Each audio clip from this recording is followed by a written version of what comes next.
900 ஆண்டுகளுக்கு மேற்பட்ட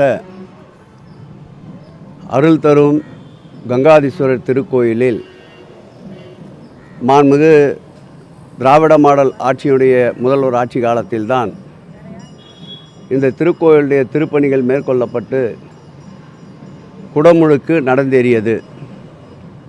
இந்த திருக்கோயிலை பொறுத்தளவில் இதுவரையில் 19 கோடி ரூபாய் அளவிற்கு திருப்பணிகள் மேற்கொள்ளப்பட்டிருக்கின்றன.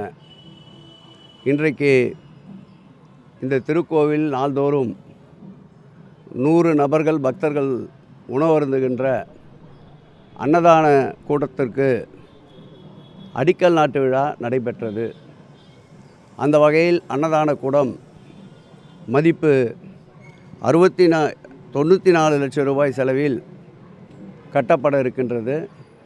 3 மாத காலத்தில் இந்த அன்னதான கூடம் பக்தர்களுடைய பயன்பாட்டிற்கு அர்ப்பணிக்கப்படும். இந்து சமய அறநிலையத்துறை திராவிட மாடல் ஆட்சி பொறுப்பேற்ற பிறகு இதுவரையில் 3452 திருக்கோவில்களில் குடமுழுக்கு நடந்திருக்கின்றது. இன்றைய தினம் மாத்திரம் 32 திருக்கோயில்களில் குடமுழுக்கு நடைபெற இருக்கின்றது. வரலாற்று சிறப்புமிக்க நிகழ்வாக வருகின்ற தை மாதத்திற்குள் 4000 திருக்கோயில்கள் குடமுழுக்கு காணப்படும் என்பதை மகிழ்ச்சியோடு தெரிவித்துக் கொள்கிறேன். அருள்மிகு கங்காதீஸ்வரர் திருக்கோயிலை பொறுத்தளவில் கடந்த காலங்களில் இருந்த நிலுவைத் தொகை என்பது முழுமையாக வசூலிக்கப்பட்டு இன்றைக்கு பக்தர்களுக்கு தேவையான அடிப்படை தேவைகளை நிறைவேற்றுகின்ற ஒரு நல்ல சூழல் நிலவி கொண்டிருக்கின்றது. இந்த திருக்கோயிலுக்கு தங்கத் திருத்தேர் செய்வதற்குண்டான பணிகள் தற்போது 13 லட்சம் ரூபாய் செலவில் செப்புத்தகடு பதிவிடுகின்ற பணி நடைபெற்று கொண்டிருக்கின்றது.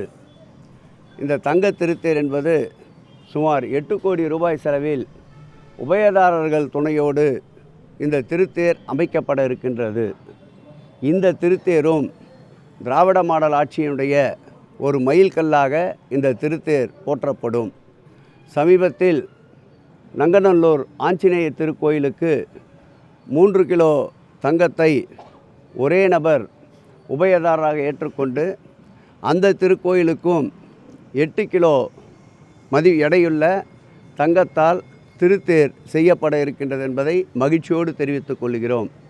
ஓடாத திருத்தேர்களை ஓட்டுவித்த அரசு திராவிட மாடல் ஆட்சி என்பதற்கு சான்றாகத்தான் பல திருக்கோயில்களில் ஓடாமல் இருந்த திருத்தேர்களை ஓட்டுவித்த பெருமை கண்டதேவி திருத்தேர் 18 ஆண்டுகளாக மொழியால் மதத்தால் பிளவுபட்டிருந்த அந்த திருத்தேரை அனைத்து சமூகத்தினையும் ஒரு சேர அழைத்து பேசி சுமூகமான ஒரு நல்லிணக்கத்தை ஏற்படுத்தி எப்படி திருவாரூர் என்றால் ஆழித்தேர் மாண்புமிகு முத்தமிழறிஞர் கலைஞர் அவர்களால் அந்த தேர் ஓடாத இருந்த நிலையில் ஓட்டுவித்தாரோ அதுபோல் கண்டமாதேவி திருத்தேரையும் மாண்புமிகு திராவிட மாடலுடைய நாயகன் மாண்புமிகு தமிழக முதல்வர் அவர்கள் அந்த திருத்தேரையும் பக்தர்களுடைய அர்ப்பணிப்புக்கு விட்டார் என்பதை இந்த நேரத்தில் மகிழ்ச்சியோடு தெரிவித்துக் கொள்கிறேன்.